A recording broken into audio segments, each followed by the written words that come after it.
amores, tudo bem com vocês? Espero que sim. Hoje falaremos, dentro dos nossos estudos sobre a ditadura militar, falaremos sobre o segundo general-presidente, o general Arthur da Costa e Silva, que foi presidente do Brasil de 1967 a 1969. O vice, como já vimos, sempre no civil, era Pedro Aleixo. Considero que o governo Costa e Silva foi, se não o mais importante, o mais decisivo para o estabelecimento de fato de uma ditadura no Brasil. Como já foi usado por alguns autores, a partir de 67, a ditadura, que era uma ditadura envergonhada no governo Castelo Branco, passa a ser uma ditadura declarada, como veremos aqui, através da análise de todos os elementos desse governo. Costa e Silva, ele assume em um contexto de contestação, já que as pessoas começam a perceber que os militares tinham vindo para ficar, especialmente após o episódio que citei em nossa última aula, da morte de Castelo Branco. Bem, e toda a repressão, obviamente, que explicitava essa predominância da chamada linha dura dentro do exército. Muito bem, temos aí uma formação de uma chamada frente ampla, que fazia oposição a essa permanência dos militares no poder, formada por antigos inimigos políticos, que já vimos também em nossas aulas anteriores. Quem forma essa frente ampla? O líder Carlos Lacerda, junto com Juscelino Kubitschek e João Goulart.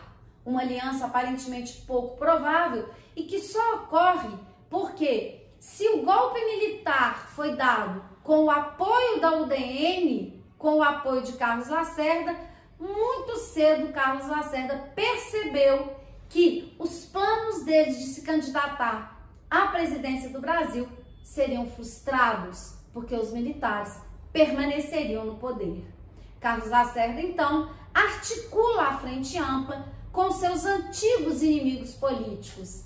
Essa frente ampla logo se desfaz em virtude da repressão por parte do governo e, misteriosamente, como veremos na década de 70, todos os três, Carlos Lacerda, Juscelino e João Goulart, teriam mortes absolutamente não esclarecidas, o que nos leva a crer que os três foram assassinados pelos militares. Além disso, a partir de 1968, temos um acirramento da oposição aos militares. Enfatizo, em virtude da percepção de que os militares tinham vindo de fato para ficar. Temos agitações estudantis e essas agitações elas acabariam levando ao assassinato de um estudante no restaurante Calabouço. E esse estudante, que nada tinha a ver com o movimento estudantil, ele simplesmente estava no restaurante em uma hora em que a polícia entra no restaurante para promover repressão, e ele acaba sendo assassinado. Esse assassinato, ele levaria a uma das mais importantes manifestações de repúdio ao governo militar, a famosa passeata dos 100 mil. Essa passeata, como vemos na imagem a seguir, essa passeata, como vemos na imagem que aparece aí na tela, ela representa uma das manifestações mais importantes contra o governo militar. Bem, e abriria caminho para outras contestações e para repressão por parte do governo. Bem, temos aí, a partir de 1968, o período que ficou conhecido como o ano que não terminou, o início da chamada luta armada. O que os opositores do regime, eles passam a perceber? Que os militares só sairiam do poder se fosse organizada de fato uma luta armada, porque pela via constitucional isso não aconteceria. O PCB, o antigo partidão, que tanto já falamos em nossas aulas, se opõe à luta armada. E um dos principais representantes dessa ação e dessa oposição ao governo militar. Os principais representantes do Partido Comunista, Carlos Marighella, ele sai do Partido Comunista e funda um dos principais grupos de defesa da luta armada, ou os chamados grupos de guerrilha, que foi a ALN. ALN, que significa Ação Libertadora Nacional. Não confundir com a ANL, que é a Aliança Nacional Libertadora, que vimos lá no governo de Getúlio Vargas. Não podemos confundir essas duas siglas. Então, a ALN de Carlos Marighella foi um dos principais grupos de esquerda organizados durante a ditadura militar e que articulou principalmente a chamada guerrilha urbana. Outro representante dessa oposição foi Carlos Lamarca, um ex-militar que funda a Vanguarda Popular Revolucionária, a VPR, que tem ação principalmente em uma guerrilha rural, como veremos ao longo de nossa aula. Falaremos um pouco mais sobre essa figura que é uma figura excepcional, que é Carlos Marighella. Quem quiser saber um pouco mais sobre essa figura que indisfarçavelmente eu tanto admiro, pode ler a principal biografia, que eu acho a mais importante e a mais relevante, que é Marighella, o guerrilheiro que incendiou o mundo, do Mário Magalhães. Inclusive vai ser essa obra que vai dar origem ao roteiro do filme, ainda não lançado no Brasil, de Wagner Moura, o filme Marighella. Então todo o roteiro do filme ele é baseado justamente na obra do Mário Magalhães. Quem foi Carlos Marighella? Marighella, herói ou vilão?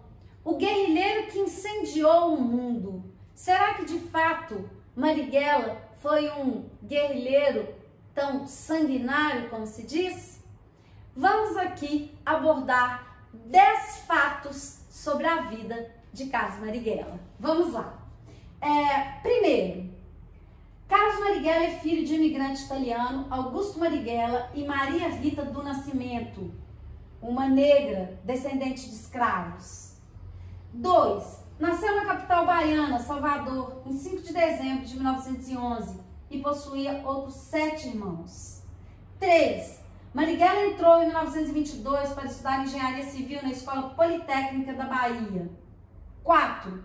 Abandonou sua graduação para se juntar à militância do PCB, Partido Comunista Brasileiro, na década de 1930 e se mudou para o Rio de Janeiro.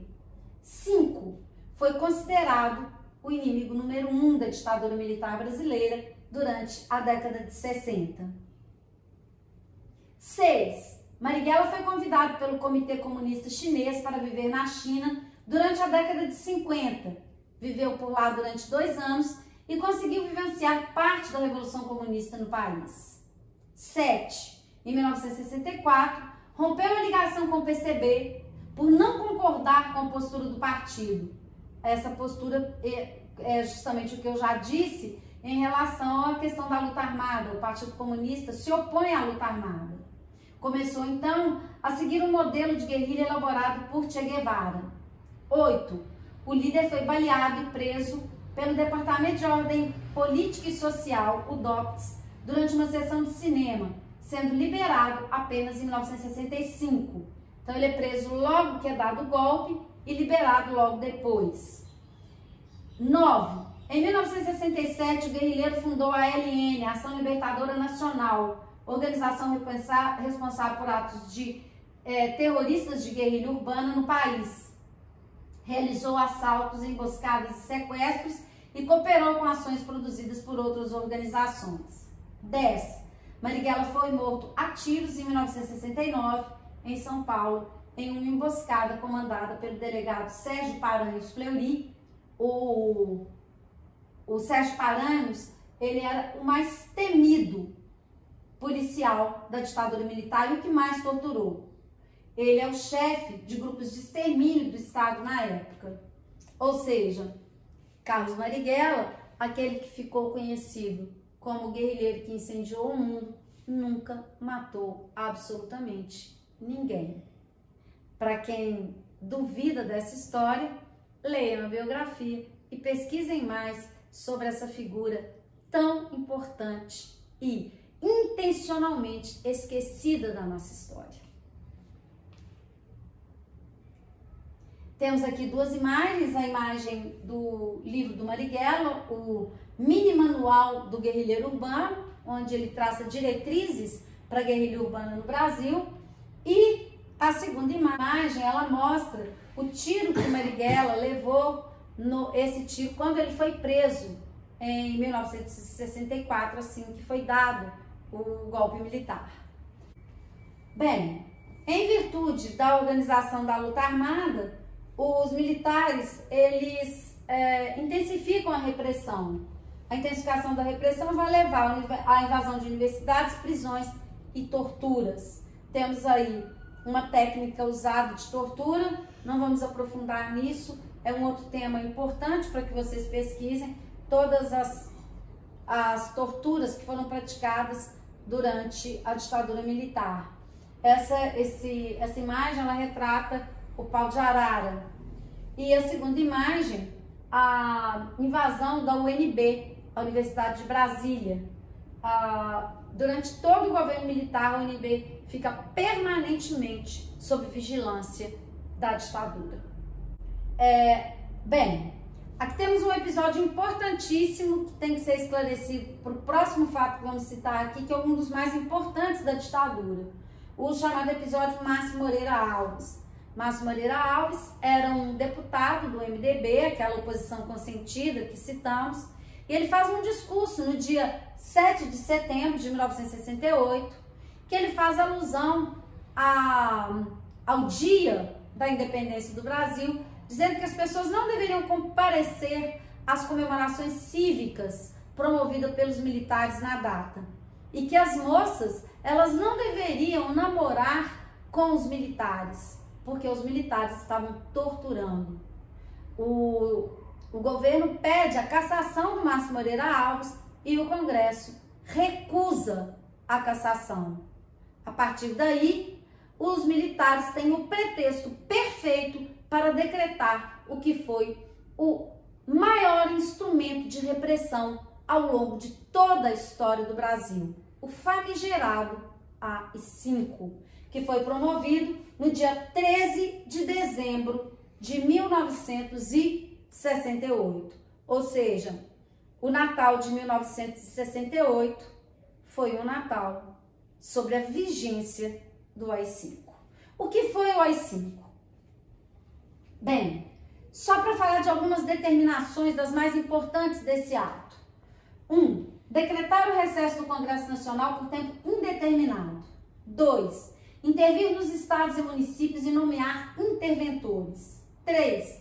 Cassar mandatos parlamentares. 4. Suspender por 10 anos os direitos políticos de qualquer cidadão. 5. Decretar confiscos de bens considerados ilícitos. 6. Decretar estado de sítio. 7. Praticar a censura prévia aos meios de comunicação e das manifestações culturais. Demitir sumariamente funcionários públicos, municipais, estaduais e até mesmo do judiciário, juízes. E 8. Suspender a garantia do habeas corpus. Principalmente a suspensão da garantia do habeas corpus, ela vai explicitar a força desse instrumento.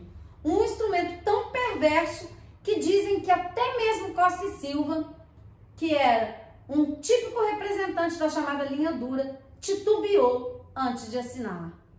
O vice, Pedro Aleixo, se opõe à assinatura do AI-5. Ou seja, o AI-5 foi, de todos os instrumentos que tivemos ao longo da história do Brasil, sem dúvida, um dos mais perversos. A suspensão do habeas corpus, por exemplo, ela permitia que as pessoas elas fossem presas na calada da noite, levadas e muitas vezes torturadas e fosse negada a elas qualquer possibilidade de defesa, já que não existe o habeas corpus mais. Muito bem, a partir daí, a repressão está legalizada. A imagem, tantas vezes já usada em provas de vestibular, tantas vezes divulgadas ao longo de todo o o período, principalmente pós-abertura com o fim do governo militar, ela explicita essa tentativa de calar as pessoas, ou seja, silenciar a qualquer custo qualquer tipo de oposição. Bem, tudo isso vai levar à oficialização e à legalização de todo esse aparato repressivo. A emenda número 1, que é a emenda de 1969, que foi feita à Constituição de 67, vou repetir. A emenda número 1, ela é feita em 1969.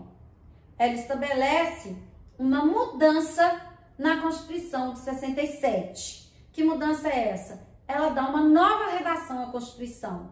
Alguns juristas consideram que essa emenda foi tão importante que ela poderia ser considerada uma nova Constituição. E qual foi a importância dessa emenda? Ela incorpora o AI-5 ao texto constitucional. Ou seja, a medida estabelecida pela emenda oficializa a ditadura no Brasil.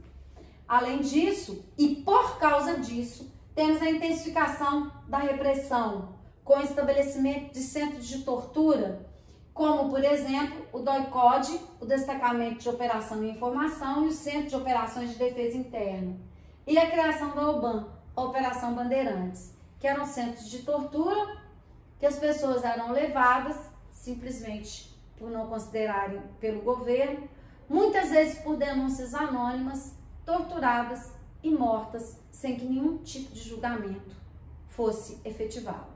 Bem, por fim, vamos falar dos aspectos econômicos desse governo. O Plano Econômico de Desenvolvimento, o PED, dos ministros Delfim Moreira, que seria considerado o mago do governo militar, e Hélio Beltrão.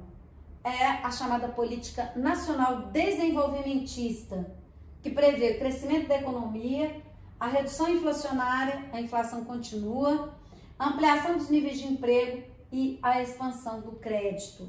Esse plano, como todos os planos do governo militar, previam uma concentração da riqueza e os trabalhadores, mais uma vez, pagariam a dívida da inflação. Todas as medidas, elas visavam combater a inflação através, principalmente, de uma repressão a qualquer tipo de movimento popular e, principalmente, uma contenção do salário dos trabalhadores.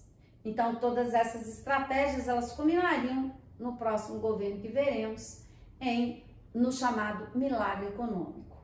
Bem, para finalizar, em 31/8/69, o presidente Costa e Silva sofre uma trombose e foi afastado da presidência. De novo aqui temos suspeitas de que ele não teria ficado doente, que ele teria sido assassinado. Muito bem, em virtude desse afastamento, em 31/8/69, temos aí assume a chamada, interinamente, chamada junta militar até a eleição do próximo presidente. Temos Aurélio de Lira Tavares, do Exército, Augusto Rademacher, da Marinha, e Márcio de Souza Melo, da Aeronáutica. Essa dupla que fez tantas atrapalhadas que fica conhecida como os Três Patetas. Bem, esse trio que fez tantas atrapalhadas que acabou ficando conhecido como os Três Patetas. No final, então, do governo Costa e Silva, foi feito as eleições indiretas e foi eleito o próximo general-presidente, o general Médici, que falaremos em nossa próxima aula. Um beijo para vocês, espero que tenham entendido, espero que tenham gostado.